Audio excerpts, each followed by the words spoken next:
Bueno, el teorema de Ptolomeo se refiere a cuadriláteros inscriptos o cíclicos cordales en circunferencias. Entonces lo que vamos a hacer es trazar una circunferencia, lo que cambio el nombre de el punto que pertenece a la circunferencia porque ahora quiero usar esas denominaciones para otros puntos. Entonces así me queda una circunferencia con un punto perteneciente a ella, que es el punto A.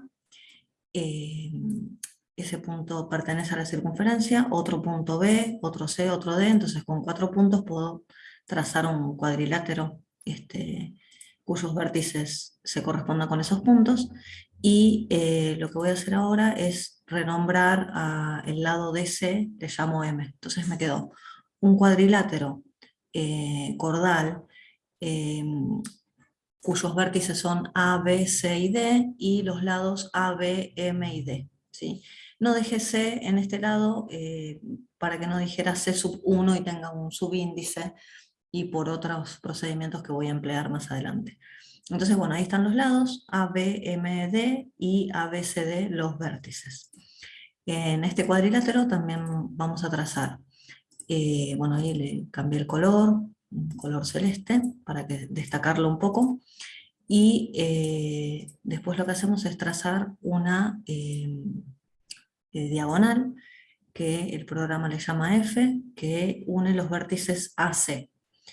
Ahí tenemos la diagonal F, la destacamos con rojo, y otra diagonal, la diagonal que une los vértices no consecutivos BD, que el programa la denomina G. Bueno, ahí tenemos las dos diagonales y los 4 lados. Lo que plantea el teorema de Ptolomeo es que si se calcula el producto de las diagonales, el resultado que se obtiene es exactamente el mismo que si se suman los productos de los lados opuestos, es decir, el lado A multiplicado por M, a ese producto se le suma el lado D multiplicado por B. Bueno, esa suma daría lo mismo que el producto de los dos segmentos que son diagonales, del rojo y del violeta. Por ejemplo, en nuestro caso tenemos el lado A, ahí sí lo medimos, acá en la hoja de cálculo dice que mide 5,22, la medida del lado M 5,54, después el lado B 3,62 y el lado D 5,01. Si calculamos ahora el producto de los dos primeros, es decir, de A por M, y le sumamos D por B, llegamos a, eh, bueno, el producto en realidad es este, 47,08, y después estas son las diagonales, una mide 6,83 y la otra 6,89. Al hacer el producto de las diagonales, nos queda exactamente igual que el producto de la suma de los lados. Bien, lo que tendremos que hacer ahora es demostrar esto, ¿no? Para poder demostrarlo, si analizamos el esquema que tenemos, la representación que tenemos, podemos ver que los ángulos, por estar inscriptos en una circunferencia, aquellos ángulos que tienen extremo en la misma cuerda miden lo mismo. Por ejemplo, este ángulo alfa, que mide 31,49 grados, y el ángulo de al lado tenemos el que mide 53,17, el ángulo beta. Después podemos marcar el otro ángulo, el ángulo gamma de 56,44 y el delta 53,17. Ahí estoy escribiendo todos los ángulos, midiendo todos los ángulos, el épsilon 38,9, bueno, y ahí están todos, a ver cuál me falta. Ahí tengo, como en cada vértice se determinan 2 ángulos, tendríamos 8 ángulos en total. Bien, hasta acá tenemos los 8 ángulos, ¿sí? Me había quedado este de 61,26, el beta, y el de 28,19 formarían el ángulo A, por ejemplo. Este de 48 y el de 61 el ángulo B, el de 42 y el de 48 el ángulo C, y el de 28 y el de 42 el ángulo D. Como ven, hay ángulos que se repiten. Acá tengo un ángulo, por ejemplo, tita de 28,19 y es igual que alfa, ¿sí? El ángulo de 61 también se repite acá con beta, el ángulo de 48 está acá abajo y el ángulo de 42 está acá. O sea que si bien hemos medido 8 ángulos, hay 4 amplitudes distintas que se van repitiendo. Por lo tanto, van, como siempre que aparecen ángulos congruentes, es probable que aparezcan figuras semejantes. Entonces, vamos a ver qué figuras son semejantes. Fíjense que necesitamos figuras semejantes que nos ayuden a demostrar el teorema que relaciona el producto de las diagonales con el producto de la suma de los lados opuestos. Entonces, para eso no podemos identificar, no nos sirve identificar cualquier triángulo semejante. Por ejemplo, si nosotros vemos este triángulo, el que estoy marcando ahora, tiene ángulos 28, 48, ¿no? Y lo que falta para llegar a 180 acá en el vértice, ese es semejante con este, ¿no? Que también tiene los mismos ángulos con el que estoy marcando ahora. Pero esos dos triángulos no nos servirían de inmediato para demostrar el teorema que queremos demostrar. Entonces, lo que vamos a hacer es marcar, ¿ven? Esos triángulos no. Vamos a marcar isogonales. Vamos a marcar una isogonal. A ver, hacemos de esta manera.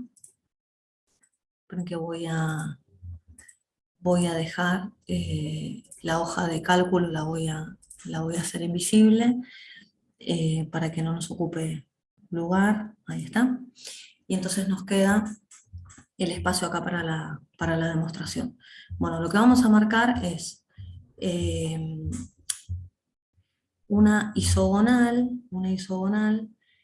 Para eso necesitamos la bisectriz del ángulo, una isogonal acá en el vértice A, la bisectriz del ángulo A, que ahí la estoy trazando, y como todas las isogonales son rectas que son simétricas respecto de la bisectriz. Entonces yo acá tracé la bisectriz del ángulo A, y ahora lo que voy a hacer es una simetría axial de la diagonal, la que está en roja, respecto de la bisectriz, y entonces así logré que se repitiera este ángulo alfa de 28 grados, se repite también de este lado, ¿no? De este lado tengo el ángulo alfa.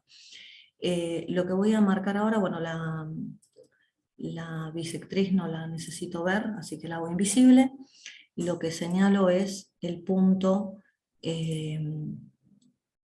este punto que está acá, que es el que interseca la isogonal con la diagonal, que sería la diagonal, la violeta, la diagonal G. Bien, a ver, para que quede, voy a hacer invisible de vuelta la bisectriz. Acá tenemos el punto E, G es la diagonal, que bueno, me queda ahí. Acá tenemos una diagonal, la diagonal del cuadrilátero, que es F, y F', que es la isogonal.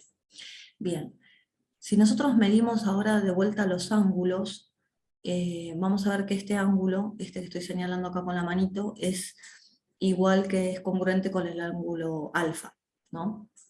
Porque justamente ese es el sentido de la isogonal. Y entonces ahora vamos a tratar de identificar triángulos semejantes. Uno de los triángulos semejantes que podemos identificar sería, por ejemplo, a ver, podemos marcar, voy a marcar con polígono, este triángulo semejante. El DCA, ¿sí? Ese que acabo de pintar, ese es semejante con el EBA. ¿Sí? Están superpuestos en una parte, entonces tal vez es difícil de ver, pero esos dos triángulos son semejantes, y al ser semejantes se puede plantear la proporcionalidad de sus lados. Entonces, por ejemplo, podemos ver que el lado M, ¿sí? Sobre el lado, a ver, ¿cuál podríamos elegir? Porque si elegimos el M sobre el F, voy a intentar usar los mismos colores que usé para el lado M, ese lado sobre el lado F, que es la diagonal del cuadrilátero, el lado M sobre el F, ese cociente es igual, ven que dice el M sobre el F. Y bueno, acá tendríamos este lado, que es el EB, ¿sí? Que es una parte de la diagonal G. es el lado EB sobre, así como acá dice el M sobre el F, acá sería el EB sobre el A. Entonces voy a escribir eso. El EB lo voy a escribir en violeta porque es parte de la diagonal violeta. LB sobre el lado A. Bien. De esta proporción podemos despejar justamente el lado, podríamos despejar cualquiera de estos lados, ¿sí? Ahora vamos a plantear otra con otros triángulos semejantes para ver cuál nos conviene despejar. ¿Qué otros triángulos semejantes podemos ver? Bueno, recién usamos este, ¿no? El DCA con el AEB. Ahora vamos a buscar otros triángulos semejantes. Por ejemplo, podríamos ver acá el CBA, este triángulo que tiene un ángulo de 42, después un ángulo de 28 y la suma de estos dos, ese sería semejante con este, que es el de, este mide 28 porque es isogonal, el de 42 y este que es congruente con este, ¿sí? A ver, voy a intentar marcarlos para que se vean bien cuáles estoy diciendo. El ACB, o sea, este triángulo, con este, con el ADE. Esos dos también son semejantes. Y vamos a elegir de esos dos para plantear una proporción como hicimos acá. Entonces, una de los lados que podemos relacionar, por ejemplo, podría ser la diagonal esta, la completa. Voy a sacar la selección para que es la diagonal F sobre el lado B, podría ser. A ver, lo voy a escribir. La diagonal F sobre el lado B. La diagonal F sobre el lado B. Y eso es igual que la diagonal F sobre el lado B es igual a, en este caso, el lado D sería F es el lado más largo, ¿no? Sobre el lado menor, y acá sería el lado D, esperen que lo voy a poner también en azul, el lado D sobre esta parte que es la otra parte de la diagonal violeta, de la diagonal G, que es DE, que también la voy a poner en violeta. DE.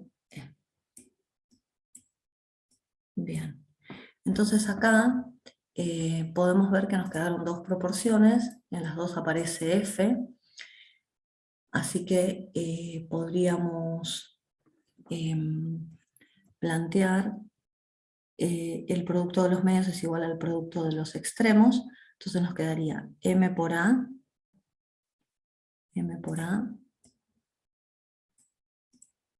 es igual a F por EB. ¿No? F por EB en este caso. Y en el otro caso, en este nos quedaría B por D